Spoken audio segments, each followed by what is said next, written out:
Most people focus on their income, but income is just a vanity metric. What really matters is your net worth.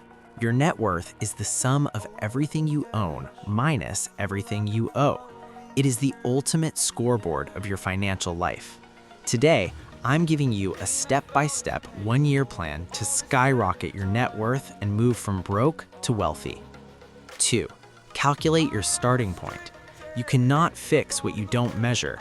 Today, sit down and list every asset, cash, retirement accounts, car value, home equity, and every liability, credit cards, student loans, car loans. Subtract the debt from the assets. If your number is negative, don't panic. This is your day zero. Use an app like Mint, Empower, or a simple Excel sheet to track this number every single month. 3. The debt war.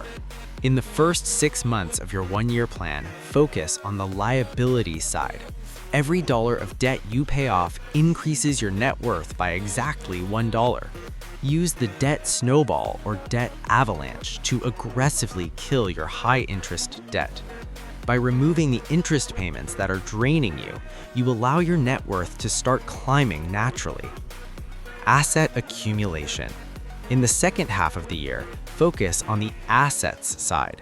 Start moving your surplus cash into appreciating assets, things that go up in value or pay you.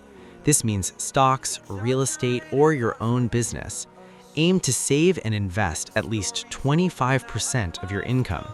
When your assets start growing on their own through compound interest, your net worth will begin to grow exponentially even while you sleep. Avoid the 3 biggest wealth destroyers. To keep your net worth growing, you must avoid the 3 biggest wealth destroyers: expensive housing, new car loans, and lifestyle inflation. If your income goes up this year, keep your expenses the same. That gap between what you earn and what you spend is where your wealth is created.